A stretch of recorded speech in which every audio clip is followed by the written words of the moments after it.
할렐루야. 지난주에 우리가 하는 나라 잔치에 대한 말씀 나눴어요. 하나님이 잔치를 이렇게 준비해가지고 한 나라로 초청하시는 것으로 설명을 하셨어요. 잔치에는 굉장히 맛있는 음식도 있고 기쁨도 있고 즐거움도 있고 그런 거잖아요. 잔치하러 간다 그러면 기분이 좋아요. 막 가면 오늘 또 맛있는 것도 먹고 또 만날 사람도 만나고, 또 잔치는 좋은 일이잖아요. 그죠? 좋은 일을 하는 거잖아요. 좋은 일에 또 같이 이렇게 즐거움을 나누는 거니까. 근데 천국을 잔치로 비교해서 설명한 거잖아요. 그래서 천국은 여러분 기쁜 곳이에요. 할렐루야. 천국은 아주 만나고 싶은 사람을 만나는 곳이에요. 천국은 그리고 막 너무너무 풍성한 곳입니다. 할렐루야. 천국은 정정 행복과 기쁨을 주는 곳이라 할 수 있어요. 근데 그 천국 잔치에 주님이 이렇게 초청하는데, 어떤 사람은 아이고 나 그런 데 가기 싫습니다. 논도 가야 되고 밭도 가야 되고 소도 샀으니까 또 테스트 해봐야 되고, 아이고 장가 갔으니까 마누라도 좀 챙겨야 되고, 아이고 나 못 가겠다 바쁘다고, 이런저런 일과 사업으로 바쁘다면서 천국 잔치를 초대를 거절하는 이런 사람들이 있었어요. 그래서 이 주인이 너무 속상해가지고 막 종들을 보내가지고 길가나 뭐 이런 데 가서 아무나 데려오라는 거예요. 그래가지고 가난한 사람들, 소경, 그리고 쩔뚝발이들, 그리고 장애인들 막 있는 대로 다 데려왔어. 근데도 집이 잔치가 자리가 빈 거예요. 그러니까 저 밖에 나가가지고 산을 달아가지고 막 저 해외 나가가지고 사람을 벌써 막 불러오래요. 그래가지고 막 사람들을 막 불러가지고 그 집을 다 채워서 잔치를 벌였다는 거예요. 여러분, 이것은 비유인데요. 하나님의 백성 이스라엘을 부르는데 이들이 오지 않고 이런 핑계 저런 핑계 대면서 거절하니까 하나님이 이방인들을 초청해서 하나님의 천국 잔치에 초대했다는 뜻이에요. 우리 이야기예요. 우리 이야기. 우리 원래 이방인이잖아요. 유대인이 아니에요. 이스라엘 나라 밖의 사람이요, 언약과 관계없는 사람이요, 하는 백성도 아니었어요. 소망도 없는 사람이었습니다. 근데 이스라엘 백성들이 예수님 오셨는데 예수님을 거절합니다. 천국 잔치 가기를 그들은 거절했어요. 그래서 하나님이 이제 그들이 거절하니까 이방인들을 다 구원에 초청하게 하셨고, 그 구원의 초청에 우리가 오늘 응해가지고 이 천국 잔치, 지금 이 천국에서 잔치할 걸 미리 땅에서부터 시작하는 거예요. 여러분이 바로 그 천국 잔치 초대된 축복된 사람들이란 뜻이에요. 여러분, 우리가 이런 전체에 참여한 자로서, 우리가 잔치에 초대된 사람으로서 우리가 슬기로운 5전은요 기름과 등불을 잘 준비해가지고 그 잔치에 들어가서 영원한 천국 잔치에 들어가는 기쁨을 누려야 될 줄 믿습니다. 자, 예수님이 이런 이제 말씀들을 전하니까 사람들이 굉장히 처음 듣는 말씀들이잖아요. 여러분, 우리는 이런 말씀 많이 들었지만 처음 이스라엘에서 예수님이 들었을 생각도, 야, 참 기가 막힌 말씀이다. 어떻게 저런 말씀하실까? 그런 생각들. 또 예수님이 말씀만 전하는 게 아니라 막 죽을 병이 걸린 사람들 일으키시고, 소경도 눈뜨기해서 안전병 일으키고 막 그러지 않습니까? 그리고 귀신을 쫓아내고. 그러니 예수님을 통해서 팔자 꽂힌 사람들이 많아진다는 소문 나니까 막 사람들이 인산일고 막 모여들기 시작했어요. 한마디로 예수님 만나면 인생이 완전히 달라지는 거예요. 그래서 사람들이 예수님 따르겠다는 사람 많이 나섰어요. 나도 예수님 따르는 제자가 될 거야, 막 그렇게 나오는 거예요. 그때 예수님 제자 되는 길은 혈통이나 육정이나 사람의 뜻으로 되는 게 아니다. 그래서 아브라함의 혈통 났다고, 그게 제자 되는 길이 아니라는 거예요. 네. 예수님이 제자가 되는 거는 집안이 좋거나 문불이 좋거나 학벌이 좋아서 되는 것도 아니라는 거예요. 예수님이 제자 되는 것을 뭘까? 성경 보니까 예수님 제자 되는 사람 보니까 뭐 그렇게 특별한 건 아니었을 것 같아요. 왜냐하면 뭐 어부들, 세리들, 그 다음에 또 이렇게 가난한 가운데서 믿음으로 살아가려고 하는 그런 어떤 신실한 사람들, 이런 사람들이 예수님이 제자로 부름을 받았거든요. 그랬으니까 우리가 어떤 조건이 안 돼 갖고 거절당할 거다 이런 생각할 필요가 없을 것 같아요. 우리하고 비슷한 또래 사람들이, 그런 사람들이 제자가 다 됐으니까요. 자, 그런데 예수님이 정확하게 예수님이 제자가 된 3가지 조건에 대해서 말씀을 하셨어요. 오늘 그 조건을 한번 보겠습니다. 누가복음 14장 25절에서 33절 말씀. 수많은 무리가 함께 갈새 예수께서 돌이키사 이르시되 무릇 내게 오는 자가 자기 부모와 처자와 형제와 자매와 더욱이 자기 목숨까지 미워하지 아니하면 능히 내 제자가 되지 못하고, 누구든지 자기 십자가를 지고 나를 따르지 않는 자도 능히 내 제자가 되지 못하리라. 너희 중에 누가 망대를 세우고자 할진대 자기의 가진 것의 준공하기까지 족할는지 먼저 앉아 그 비용을 계산하지 아니하겠느냐? 그렇게 아니하여 그 기초만 쌓고 능히 이루지 못하면 보는 자가 다 비웃어 이르되 이 사람이 공사를 시작하고 능히 이루지 못하였다 하리라. 또 어떤 임금이 다른 임금과 싸우러 갈 때에 먼저 앉아 1만 명으로서 저 2만 명을 거느리고 오는 자를 대적할 수 있을까 헤아리지 아니하겠느냐?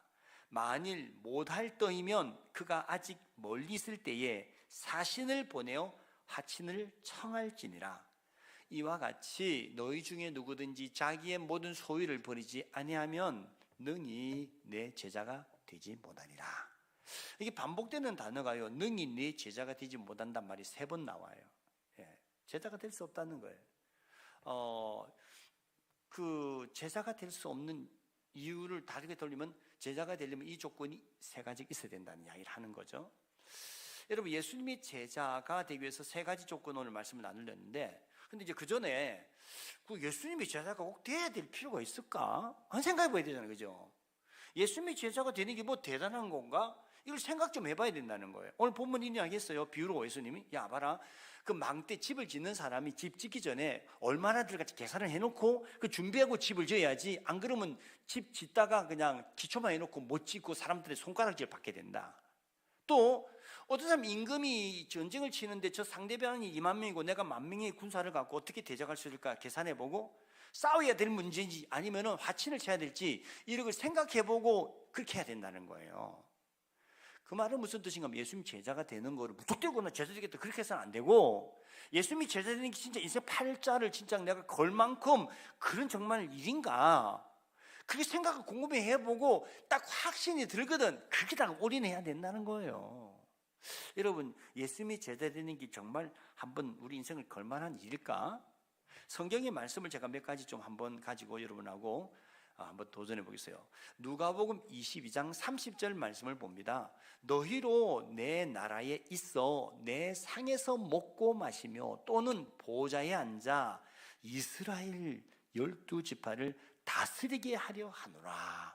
그 예수님을 따르는 제자들한테 예수님 하는 말이에요. 예수님을 따르는 제자들은요, 예수님과 함께 하나님 나라에서 그 하나님의 그 잔치, 예수님과 상을 같이 밥을 먹고 잔치를 한다는 거예요.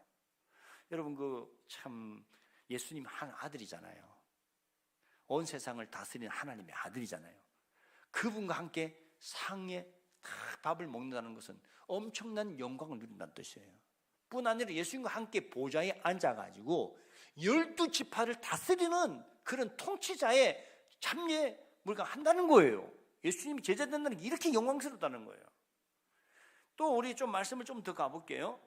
누가복음 18장 28절에서부터 30절에는요 제자 베드로가 이런 이야기합니다. 베드로가 여짜오되 보옵소서 우리가 우리의 것을 다 버리고 주를 따랐나이다.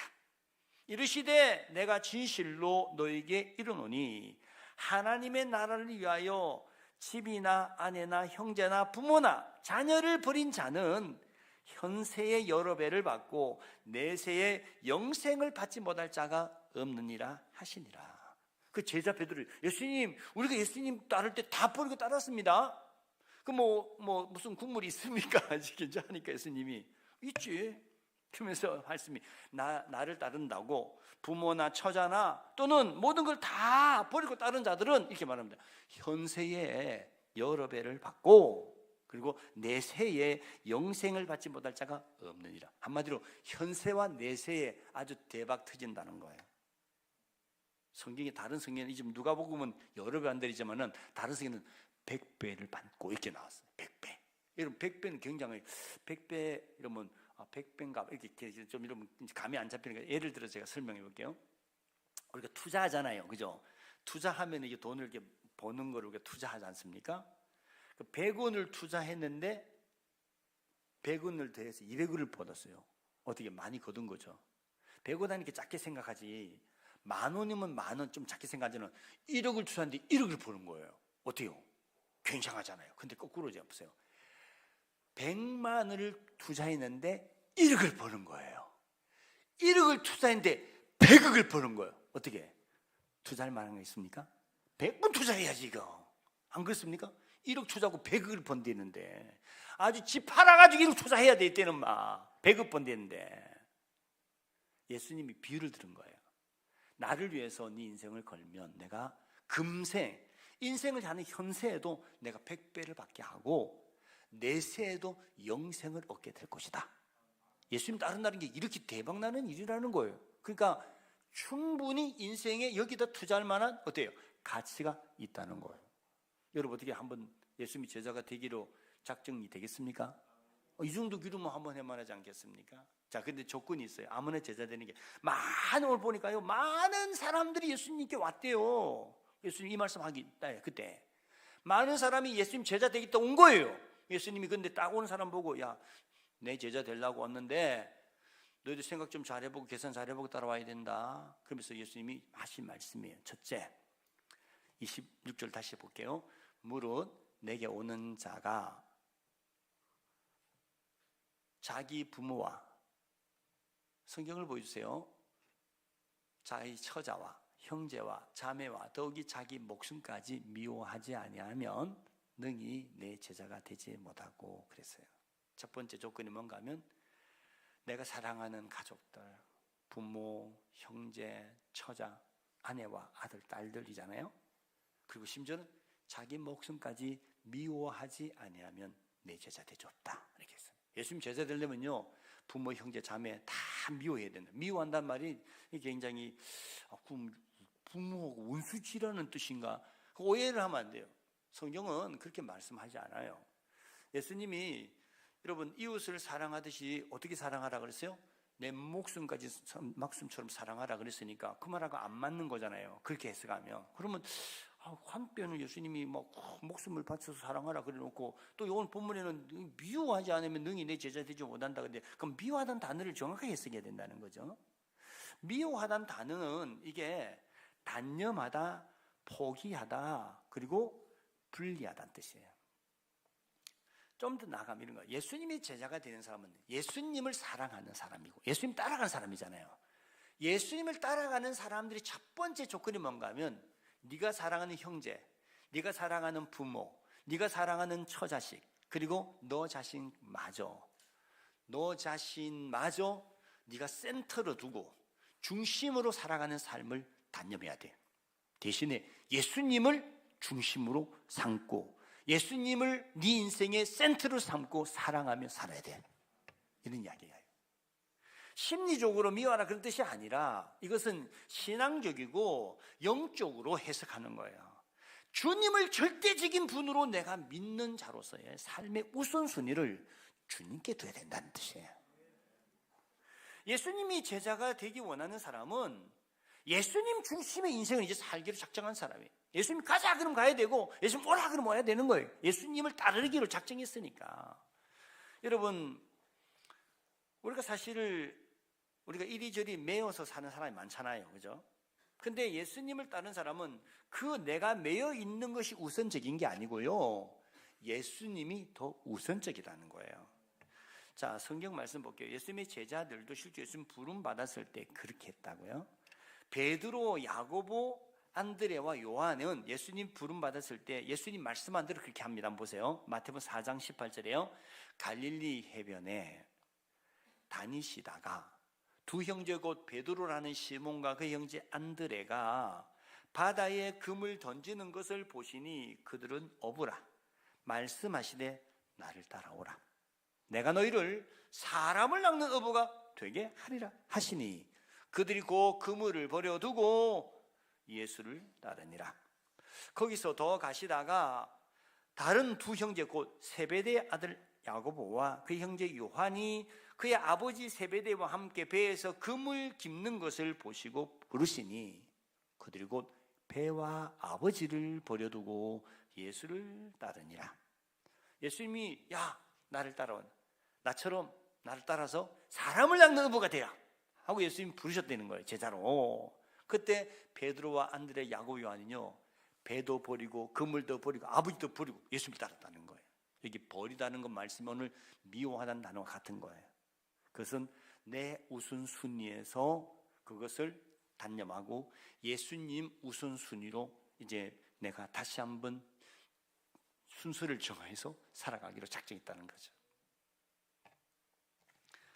때로는 내 직업을 포기하라고 할 때도 있어요. 예수님께서 누가복음 5장 27절에 보니까 길을 가시다가 한 세관 앞을 지나가게 됩니다. 그 후에 예수께서 나가사 레이라 하는 세리가 세관에 앉아 있는 것을 보시고 나를 따르라 하시니, 이거 보세요. 그가 모든 것을 버리고 일어나 따르니라. 세관에 앉아서 일을 하는 사람인데 예수님이 야 나를 따르라니까 이 사람은 세관에서 세리하는 일을 내려놓고 직업을 버리고 예수님을 따라갔다는 거예요. 예수님을 따른다는 것은 이런 거예요. 주님이 부르심을 위해서 내가 그동안 정말 삶의 어떤 원천을 삼고 또 내가 관계의 어떤 원천을 삼고 모든 관계로부터 예수님 앞에 이제 단저 내려놓고 예수님을 중심으로 살아가는 삶을 사는 자가 되어야 된다는 거예요. 여전히 예수를 따른다 그러면서도 그런 것들을 단념 못하고 매여 있는 사람은 예수님 제자가 될 수가 없다는 거잖아요. 두 번째 조건이에요. 14장 27절 말씀 봅니다. 다시 누구든지 자기 십자가를 지고 나를 따르지 않는 자도 능히 내 제자가 되지 못하리라 그랬어요. 원래 십자가라는 거는 좋은 게 아니에요. 십자가는 예수님 당시에 그 아주 흉악한 죄를 지은 사람들 이렇게 사형을 하는 형틀이에요. 그게 뭐 이렇게 강도라든지 또 그 나라의 모반 일으키는 반역자라든지 아주 사람을 아주 많이 이렇게 막 해치던 이런 사람들이잖아요. 그런 사람들을 본보기를 삼아가지고 사람들이 보는데 길가에 막 이래 박아가지고 사람을 세우고 매달 놓는 거예요. 그럼 사람들이 지나다가 보면서 저 사람 왜 저러냐 하면 이런저런 죄를 저래 야 저런 죄를 지으면 절대 안 되겠네. 이런 어떤 교훈적인 또는 어떤 그런 교화적인 또는 어떤 법을 어기는 사람을 본보기를 삼게 하기 위해서 십자가 형태를 가져왔어요. 예수님은 죄가 없으신 분인데 십자가를 지셨잖아요. 그런데 예수님의 십자가는 사실은 예수님이 져야 될 십자가가 아니었어요. 바로 저와 여러분들이 죄로 말미암아 죽어야 할, 바로 사형당해야 할 자리죠. 예수님 대신 두신 거예요. 죽으신 거예요. 십자가라는 것은 그와 같은 거예요. 자, 그러면 누구든지 나를 따르려면 자기 십자가를 지고 나를 따르라 그랬어요. 자기 십자가가 뭔지를 조금 더 설명을 좀 해볼게요. 예수님이 십자가 지셨지 않습니까? 십자가 졌다는 것은 예수님의 모든 것을 내려놨다는 뜻이에요. 십자가는 자기를 죽인다는 거예요.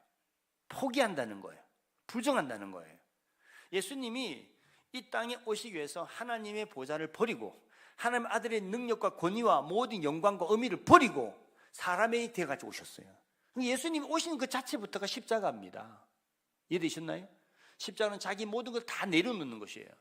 예수님이 마가복음 10장 45절에 이런 말씀합니다. 인자가 온 것은 섬김을 받으려 함이 아니라 도리어 섬기려 하고 자기 목숨을 많은 사람의 대속물로 주려 함이라.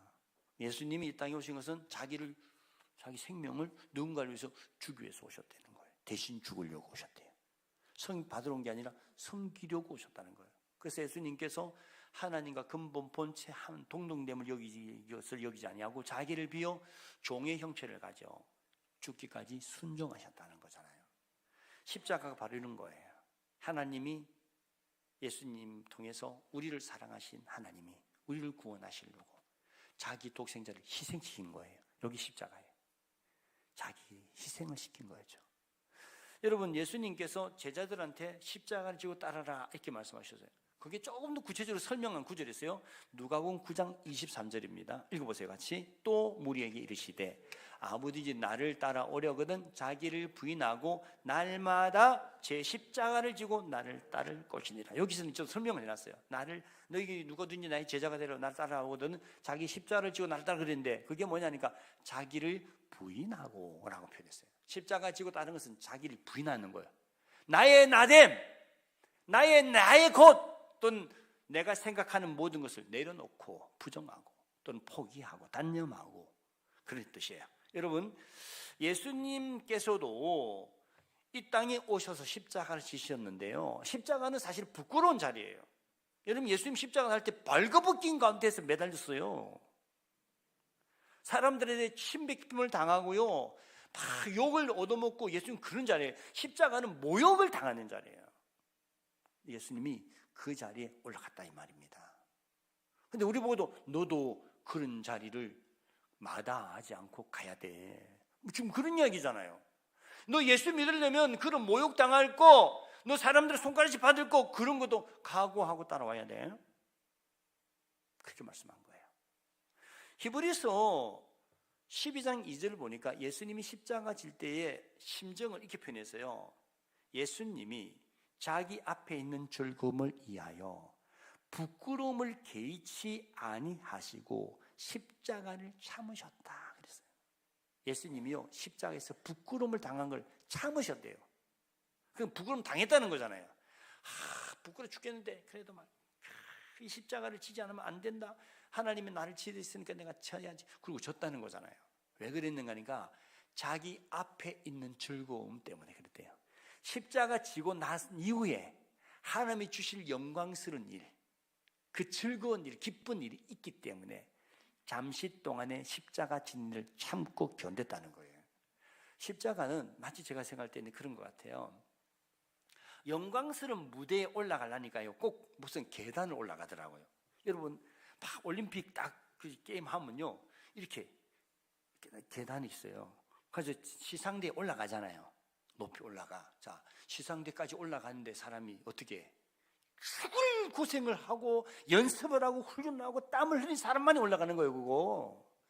여러분, 그 영광스러운 그 금메달 자리가 그냥 쉽게 아무나 올라가는 게 아니에요, 그거. 십자가를 지는 삶을 산 자만이 올라가는 거예요. 먹고 싶은 걸 참고 놀고 싶은 걸 참고 그냥 마음으로는 쉬자, 이런 유혹을 참은 자만, 그 시간에 땀을 흘리고 자기 근육을 단련하고 그 인내로서 십자가의 삶을 매일같이 산 자만이 올라가는 거예요. 그렇잖아요. 예수님도 그저 한 아들로서 그 하나님의 영광이 멸류관의 자리에 앉는 것이 아니라는 거예요. 주님이 그 십자가를 참으셨다는 거예요. 죽음의 고통 참으셨다는 거예요. 부끄러움의 고통을 참으셨다는 거예요. 우리도 아까 주님과 함께 천국의 잔치상에 앉아가지고 즐거움을 12 보좌에 앉아가지고 다스리는 영광을 얻는 사람이 된다잖아요. 그 자리에 앉아서 우리가 한 단계 한 단계 올라가기 위해서 우리는 십자가의 삶을 살아야 된다는 거예요. 때론 쉬고 싶고 때론 포기하고 싶은 그런 유혹을 이겨내고 견디며 주님의 가신 그 길을, 고난의 길, 부끄러움의 길, 수치의 길을 내가 견뎌내는 삶을 살아야 내가 영광을 얻는 것을 믿습니다. 제자는 그렇게 되는 거예요. 여러분, 그래서 우리는 이 발판을 마치 딛고 올라가는 것처럼 매일매일 십자가의 발판을 딛고 올라가는 사람인 줄 믿습니다. 어제, 오늘, 하루 이틀 끝나는 게 아니에요. 인생을 사는 끝날까지 우리 매일매일 십자가의 삶을 산다 했잖아요. 날마다 자기를 부인하는 십자가의 길을 걸어가는 자만이 영광의 멸류관을 쓰는 자리에 앉는 것이에요. 찬송가 341장 보면요, 예수님을 따르는 그 제자가 어떤 길을 걸어가느냐를 이렇게 설명했어요. 세상에서 부귀영화 모두 잃어버려도 예수로만 나의 구주, 나의 보배 삼는 거다. 여러분, 예수님의 제자가 가는 그 십자가의 길은 철저하게 자신이 모든 것, 사람들의 박수, 칭찬, 영광과 영이, 이런 것들을 스스로가 포기하고 단념하고 내려놓아야 가는 길이라는 거예요. 주님은 영광 받기를 원하지 않으셨어요. 그래서 죽기까지 복종했잖아요. 그 이후에 하나님이 그를 높여 모든 이름에 뛰어난 이름을 주셨고 모든 무릎을 그 앞에 꿇게 하셨어요. 십자가를 진 자만이 영광의 자리에 앉는다고 하는 거예요. 그래서 십자가 지라고 한 거예요. 계속 십자가의 그 고난의 길을 가는 것이 아니에요. 잠시 후에 십자가의 삶이 끝나면 그 영광의 삶이 시작된 줄 믿습니다. 마지막 세 번째요. 우리가 제자가 되는 길은 33절 말씀 봅니다. 이와 같이 너희 중에 누구든지 자기의 모든 소유를 버리지 아니하면 능히 내 제자가 되지 못하리라 그랬어요. 자, 이번째는 이제 마지막 세 번째는 소유를 버려야 된다 그랬어요. 소유가 뭔가? 소유란 단어가요, 그 자기에게 속한 것, 또 살면서 생긴 것, 또 살아가는데 미천, 이런 뜻이래요. 그러니까 살다 보면 자꾸 뭐 생기잖아요. 그게 우리 미천이에요. 그렇죠? 살다 보면 이게 얻어진 거 이런 것들이 다 미천이잖아요. 여러분 살다가 돈 버는 거 저축하고, 살다가 여러분 또 이렇게 뭐 생긴 사람들, 이런 사람이 다 내 미천 아닙니까? 근데 오늘 주님 이렇게 말씀합니다. 누구든지 내 제자가 되려 그러거든 자기 모든 소유를 버려야 된다 이렇게 표현했어요. 그런 거를 다 버려야 된다는 거예요. 이 버리다는 단어를 또 해석 좀 해봐야 돼요. 이 버리다는 단어는 아까 미워한 단어가 좀 비슷해요. 단어는 다른데 여기도 포기하고 단념하다 분리시키다는 뜻이에요. 이게 어떤 뜻인가 하면 내가 예수님을 따르는 제자의 길을 걸어가려면 내 삶의 기반을 삼았던 이런 것들을 근거로 살아가는 것들을 단념해야 된다는 거예요. 대신에 생명의 주요 온전하신 예수를 내 인생의 삶의 원천으로 삼아야 된다는 거예요. 아까 우리 세상에서 부귀영화 모두 잃어버려도, 그죠? 예수로만 나의 법에 삼게 돼. 이게 바로 오늘 모든 소유를 버리고 예수 믿자가 된다는 길이에요. 여러분, 사람들은 뭐 돈이 없으면 못 살 것처럼 살아가요. 물질적인 이런 어떤 그 물질주의적인 신념에 사람들이 살아요. 그래서 돈에 대해서 굉장히 애착이 많고, 돈 버는 길, 100억을 만드는 길, 요즘 이런 책이 굉장히 잘 팔린다고 그래요. 아침에 제가 잠깐 나오기 전에 이 네이버 좀 뉴스를 봤는데요. 서초동에요 아파트가 지어졌는데 그 104세대를 지었대요. 그런데요 104세대 아파트를 지었는데 지금 아파트 입주가 끝났는데 20%밖에 안 들어왔답니다. 80%가 안 들어온 거예요.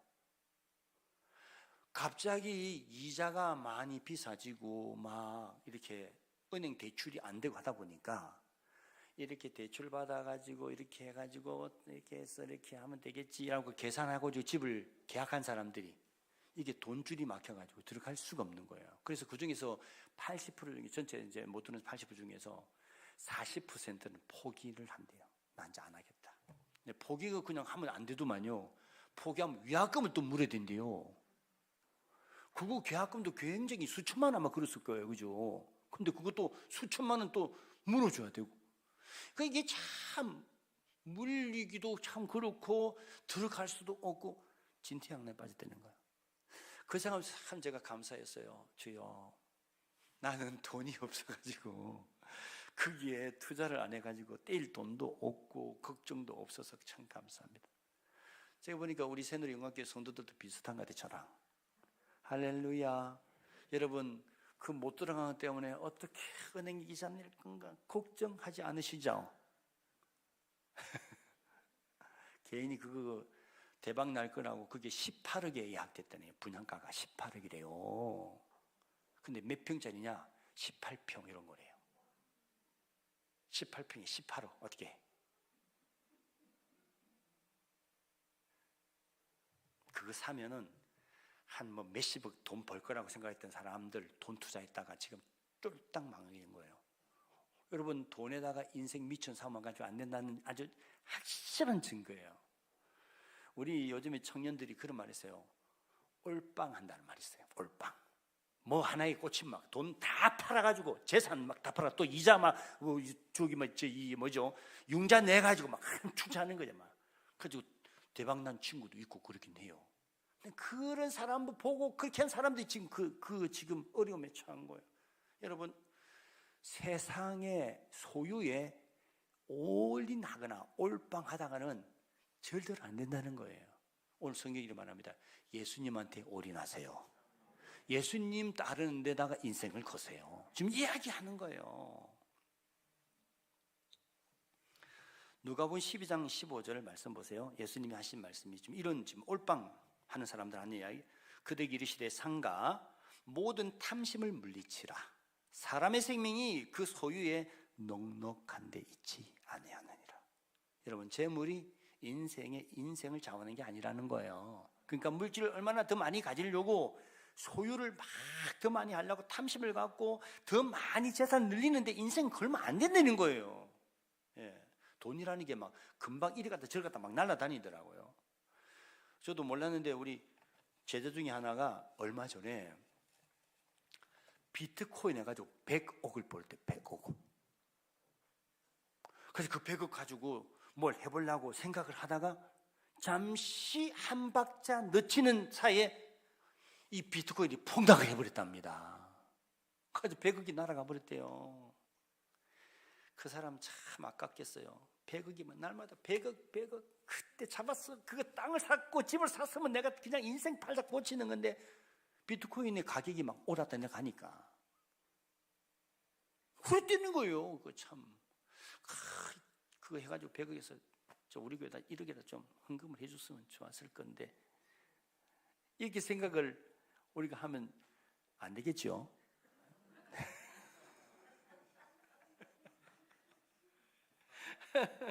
그런 사람이나 로또 사가지고 헌금하겠다는 사람이나 뭐 다르겠어요. 그렇잖아요. 네. 예수님을 따라가는 제자들은 소유의 인생을 걷는 자가 되면 안 된다 그 말이에요. 영어도 보면 이렇게 말해서 give up everything이에요. 예수님을 제자가 되는 사람 모든 것, 이 모든 것에 소유와 뭐 재산과 모든 걸 말하는 거예요. 내가 인생의 어떤 미천을 삼고 자원을 삼는 것을 내려놔야 돼. 그걸 포기하고 예수님을 네 자원에 삼고 네 인생의 그 어떤 목표로 삼고 생명을 걸고 거기다 그래야 된다는 거예요. 여러분, 예수님에게 인생을 투자하세요. 좀 그 이야기예요. 예수님 인생 투자해야 된다는 거야. 갈라디아 5장 24절 말씀 볼게요. 그리스도 예수의 사람들은 육체와 함께 그 정욕과 탐심을 십자가에 못 박았느니라. 정욕, 탐심, 이게 뭐예요? 돈을, 물질을 더 많이 가지는 마음이지요. 근데 예수의 사람, 그리스도 예수의 사람들, 예수님께 소속된 사람들, 예수님을 따르는 사람들, 다른 말로 예수님의 소유된 사람들, 예수님이 책임지는 사람들이에요. 그 사람은 예수님 책임져요. 여러분 보세요. 그 예수님이 목자라고 생각해요. 목자. 그 소속, 그 목자, 예수님, 선한 목자는 예수님의 양 보세요. 만약 이리가 오고 강도가 오고 그럴 때 목자가 다 막아줍니다. 그거 목자들을, 목자만 믿으면 돼요. 목자 믿고 따라가면 돼요. 그렇잖아요. 그러니까 여러분, 어디에서 먹을까? 어디에서 마실까? 어디에서 쉴까? 아이고, 사자가 있으면 어떡하지? 늑대가 무슨 목자가 있는 양은 염려할 것이 하나도 없어요. 사자가 나타나, 늑대 나타나거나 하이에나 나타나거나 목자가 다 막아줍니다. 책임져 주신다 이 말이에요. 할렐루야. 뭘 먹을까 마실까 입을까 염려할 것이 없어요. 목자가 그렇게 말합니다. 여호와는 나의 목자시니 내게 부족함이 없으리로다. 그가 나를 푸른 초장에 누이시며 실만한 물가로 인도하시는도다. 내가 사망의 음침한 골짜기로 다닐지라도 해를 두려워하지 않을 것은 주께서 나와 함께 하십니다. 주님이요 다 책임져 주시는 거예요.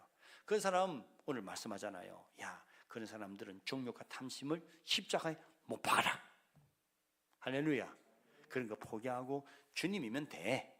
그러니까 간단히 말하면 여러분 인생의 중심에 예수님을 모셔야 된다는 거예요.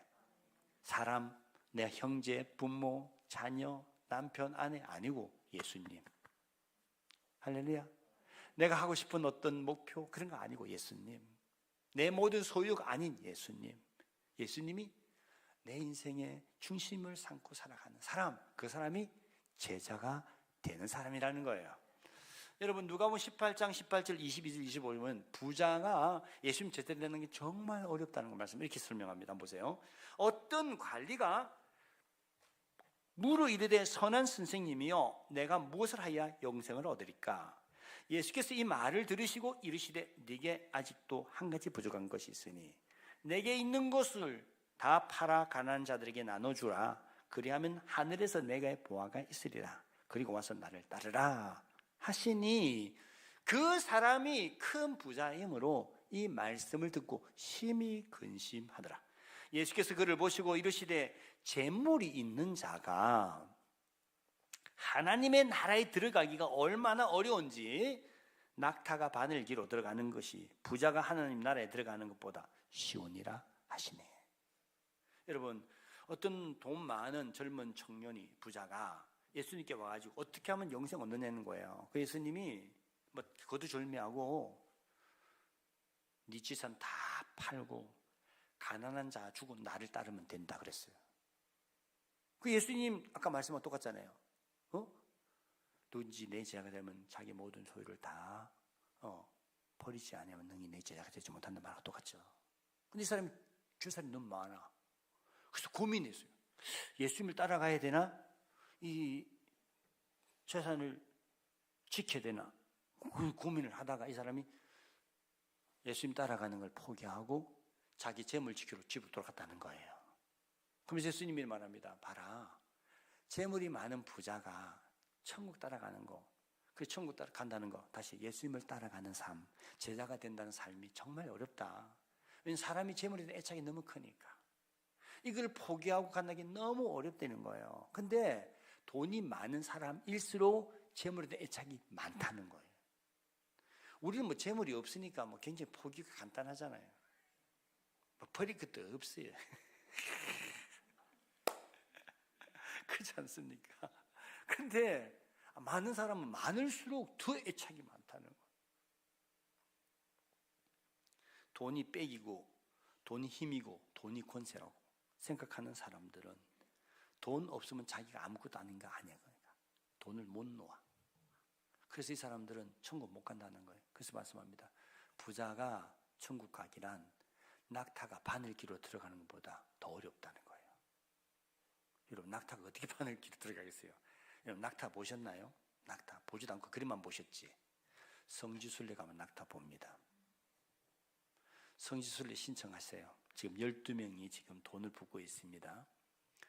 근데 어쨌든 낙타가 말보다 더 큽니다. 진짜로 낙타가 말보다 더 높아.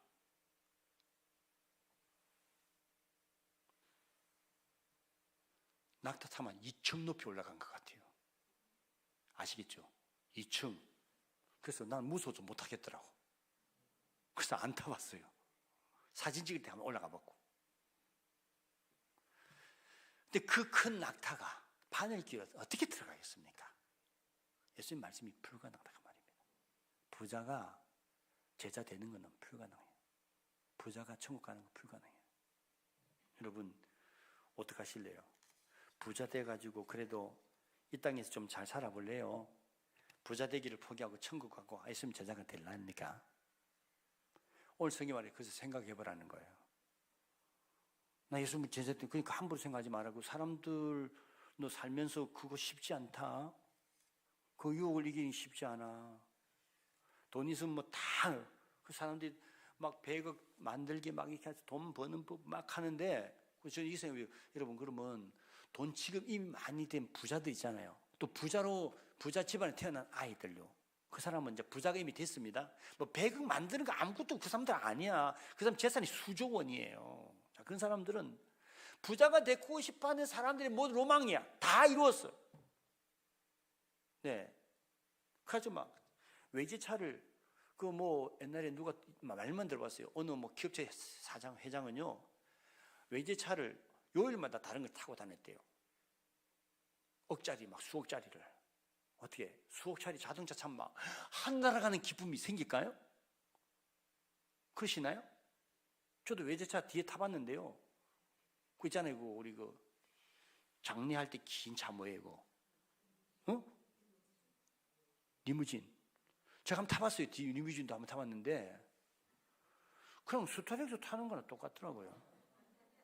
그거 탄다고 막 기분이 막 날아가고 천국이 막 황홀해지고 하나도 안 그래요. 차가 뭐 바퀴 달리는 거 똑같아요. 괜한 허영이에요. 그게 기쁨과 천국이 아닙니다. 돈이 많이 가지면 너무 행복할 것 같습니까? 한번 가져보세요. 불안해서 여러분 잠도 못 잘 거야. 누가 도둑질해 갈까봐 불안불안해요. 그래서 성경 말합니다. 응? 돈이 많은 사람들 근심 많다고. 여러분, 그러니까 성경이 말하는 게 맞는 거예요. 부자가 천국에 가기가 낙타가 바늘귀로 들은 것보다 어렵다는 거예요. 사랑하는 성도 여러분, 하나님 왜 우리한테 이런 말씀을 할까요? 우리를 사랑하시니까. 어리석고 헛된 삶에 인생 망치지 말라고 우리에게 이런 말씀하는 거잖아요. 여러분, 이 말씀이 그냥 듣기 좋은 말로 한 거 아니에요. 인생의 문제를 지금 다루는 거예요. 여러분, 인생의 문제를 어떻게 살 거냐, 그걸 이야기하는 거예요. 여러분, 후회 없는 인생, 복된 인생, 정말 인생의 가치 있는 인생, 보람 있는 인생, 정말 내가 인생 너무 살았어. 마지막 살았을 때 이렇게 나는 정말 제대로 인생을 마쳤어. 사도 바울이 그러더라고요. 내가 선한 싸움을 싸우고 달려갈 길을 마치고 믿음을 지켰으니 이후로는 내게 하나님의 면류관이 내게 예비했다. 여러분, 이렇게 마지막에 딱 인생 끝내면서 할 수 있어야 돼요. 하루만 더 그러다가 막 이러다가 죽으면 안 돼요. 하루 더 살아봤자 뭐 별 수 있겠습니까? 예수님의 제자가 되기 위해서 오늘 세 가지를 포기하라고 이야기합니다. 첫째는 사람, 그리고 너 자신, 그리고 오늘 우리의 모든 삶의 자원, 재물, 이걸 내가 포기하고 예수님을 잡아야 된다. 답은 예수님이에요. 모든 센터에 예수님을 딱 삶의 중심을 잡고 살아. 예수님에게 인생을 걸어. 여러분, 후회 없습니다. 인생에 예수님의 인생 건 사람들은 영광스러운 인생을 살았어요. 아까 예수님 말씀하잖아요. 나를 따른 자는 하늘에서 나와 함께 같이 상을 먹고 12보좌에 앉아서 12지파를 다스리게 될 거라 하잖아요. 그 영광스러운 잔치에 참여하게 하시려고 여러분은 십자가로 오늘 같이 가져가신 줄 믿습니다. 저와 여러분이 오늘 후회 없는 인생, 영광스러운 인생, 그 예수님의 제자가 되는 길 다시 한번 생각하면서 오늘 이 찬양 하나 불렀으면 좋겠어요. 341장입니다.